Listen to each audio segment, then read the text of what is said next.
Everyone, तो आज के टॉपिक में मैं आज आपसे बात करने वाला हूँ कॉर्न स्नैक्स के बारे में। गाइस, पहले मैं जब बात करूँगा मैं इसकी कुछ बेसिक इन्फॉर्मेशंस के बारे में, बाद में मैं कुछ पॉइंट्स कवर करूँगा। तो जो पहले बेसिक इन्फॉर्मेशन है मैं शुरू करता हूँ। तो सबसे पहले मैं आपको एक बात बताता हूँ, कॉर्न स्नैक बिगिनर के लिए बना हुआ है। कॉर्न स्नैक्स आपका एग्रेसिव फीडर्स होते हैं। अगर हैंडलिंग की बात करूँ तो आप इन्हें ईजी टू हैंडल कर सकते हैं, ये आपको बाइट नहीं करेंगे। बट अगर आप इनके सामने हाथ फैलाएंगे, थोड़ा सा हिलाएंगे थोड़ा सा, तो ये बाइट कर सकते हैं, ठीक है। और गाइस, मैं बात करूँ इनके इंक्लोजर की तो आप इनके जो इंक्लोजर में आप हाइडिंग प्लेस लगा सकते हैं। हाइडिंग प्लेस हर एक स्नैक के लिए कंपलसरी होता है, ठीक है। और मैं आपको एक बात और बताऊँ, कॉर्न स्नैक्स को कभी भी डायरेक्ट बड़े इंक्लोजर में नहीं छोड़ना चाहिए, इससे वो स्ट्रेस में आ सकते हैं। आपको अगर आप एक बेबी कॉर्न स्नैक लाते हो तो आपको पहले उसको 2 फीट का टैंक देना चाहिए। फिर आपको जैसे जैसे उसका साइज़ बड़ा होता है फिर आपको उसे 4 फीट का टैंक देना चाहिए, ठीक है। कॉर्न स्नैक्स को एक बार खाना देने के बाद आपको 2 से 3 दिन तक छूना नहीं है, इस बात का आपको याद रखना है। अगर आप एक बेबी कॉर्न स्नैक लाते हो तो आपको उसे खाना देने के बाद 2 से 3 दिन तक आपको छूना नहीं है, ठीक है। और अगर आप ऐसा छूते हो, उसको हैंडल करते हो, तो इन केस वो स्नैक वॉमिटिंग कर सकता है, इस बात का आपको याद रखना। और एक बार उसने वॉमिटिंग कर दी तो उसका जो प्रोटीन, कैल्शियम है वो सब निकल जाएगा उल्टी के साथ, तो हो सकता है उस केस में स्नैक की डेथ भी हो जाए, ठीक है। और अगर आपको स्नैक टेम करना है तो आपको वीक में उसे एक बार हैंडल करना होगा। आपको वीक में उसे एक बार हैंडल करना ज़रूरी है अगर आपको स्नैक को टेम्ड करना है तो, ठीक है। तो ये थी गाइस कुछ बेसिक इन्फॉर्मेशंस। तो अब मैं बात करता हूँ कुछ पॉइंट्स के बारे में। तो बात करते हैं हम इसकी अवेलेबिलिटी के बारे में, बिहेवियर के बारे में, साइज़ के बारे में, लाइफ स्पैन के बारे में बात करेंगे। फिर हम इसके फूड के बारे में, उसके बाद हम बात करेंगे कि सबस्ट्रेट में आपसे क्या दे सकते हैं। फिर बात करते हैं हम इसके टेम्परेचर के बारे में। फिर बात करेंगे हम इसके बास्किंग टेम्परेचर के बारे में। फिर जानेंगे हम इसके ह्यूमिडिटी लेवल के बारे में, इसके ह्यूमिडिटी लेवल क्या होता है इसके टैंक का, और आप उसे कैसे मेंटेन कर सकते हैं, और आप ह्यूमिडिटी लेवल को कैसे क्रिएट कर सकते हैं।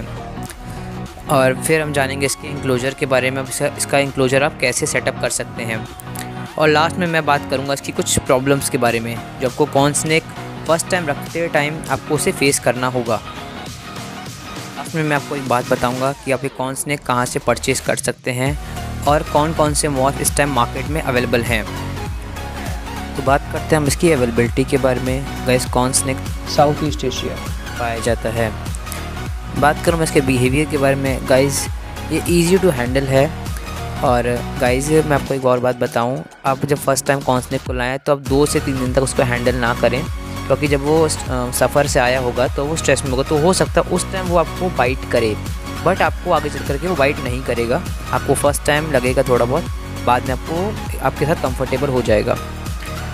फर्स्ट टाइम का जो बिहेवियर रहेगा उसका थोड़ा सा एग्रेसिव हो सकता है वो, लेकिन बाकी फिर आपको वो ठीक हो जाएगा। तो बात करता हूँ मैं इसके साइज़ के बारे में। गाइस, कॉर्न स्नैक्स 4 से लेकर के 6 फीट तक के हो सकते हैं। बात करूँ मैं इसके लाइफ स्पैन के बारे में। गाइस, कॉर्न स्नैक का एवरेज लाइफ स्पैन है 10 से लेकर के 15 साल तक का। तो बात करता हूँ मैं इसके फूड के बारे में। गाइस, जब आप ये बेबी लाते हो तब ये पिंकी खाता है। जैसे जैसे कॉर्न स्नैक बड़ा होगा फिर वो फजी लेगा, ठीक है। फिर और बड़ा होगा, फिर उसके बाद वो आपका माइस लेगा, फिर और बड़ा हो जाएगा। जैसे वो एडल्ट साइज़ में आ जाएगा आपका 3 साल की एज के समथिंग, तब वो आपका रैट लेगा, ठीक है। मैं आपको एक चार्ट दिखा देता हूँ कि माइस के जो साइज़ होते हैं उन्हें क्या बोलते हैं और कितने तरीके के साइज़ होते हैं, इसमें आपको स्क्रीन पर दिख रहा होगा। और अब मैं बात करता हूँ सबस्ट्रेट के बारे में। गाइज़, आप इसमें 2 तरीके की सबस्ट्रेट यूज़ कर सकते हैं। पहला है, जब आप एक बेबी ला रहे हो कॉर्न स्नैक तो आप वुडन शेविंग का यूज़ कर सकते हो, ठीक है। ये गर्मियों के टाइम में मैं आपको बता रहा हूँ। और जब आप सर्दियों का टाइम आ जाए तो आप स्पेगनम मॉस का यूज़ कर सकते हो। स्पेगनम मॉस आप गर्मियों में भी यूज़ कर सकते हो, ऐसा कुछ नहीं है। लेकिन स्पेगनम मॉस का एक प्लस पॉइंट ये है कि अगर आप एक ह्यूमिडिटी मेंटेन करने के लिए इसमें स्प्रे करते हो तो स्पेगनम मॉस उससे अपने अंदर अब्जॉर्ब कर लेती है पानी को, ठीक है, जिससे मॉइस्चर बना रहता है इंक्लोजर में, तो स्नैक को बिल्कुल भी प्रॉब्लम नहीं होती है। तो स्पेगनम मॉस यूज़ करने का ये प्लस पॉइंट है अगर आप स्पेगनम मॉस से इंक्लोजर बनाते हो तो, ठीक है। अब मैं बात करता हूँ टेम्परेचर के बारे में। गाइस, कॉर्न स्नैक के जो इंक्लोजर का टेम्परेचर है वो आपको 875 से लेकर के 85 फ़ारेनहाइट तक रखना है। बात करूँ इसके बास्किंग टेम्परेचर के बारे में, तो आपको 80 से लेकर के 85 फ़ारेनहाइट तक का इसका बास्किंग टेम्परेचर रखना है। अब मैं बात करता हूँ ह्यूमिडिटी लेवल के बारे में। तो गाइस इसका जो ह्यूमिडिटी लेवल है वो 35 से लेकर के 60 तक आपको रखना है। अब मैं बात करता हूँ इसके इंक्लोजर के बारे में। गाइस अगर आप चाहें तो आपके कमेंट्स करने पर मैं एक सेपरेट इंक्लोजर पर वीडियो बना दूंगा।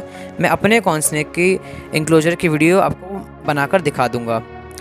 तब तक के लिए मैं आपको एक वीडियो रेकमेंड कर रहा हूँ, आपको यहाँ पर आई बटन पे भी शो हो रहा होगा और आपको उसकी लिंक आपको डिस्क्रिप्शन में मिल जाएगी। तो आप तब तक उसको देख करके वैसा आप बना सकते हैं। अब मैं बात करता हूँ कुछ प्रॉब्लम्स के बारे में।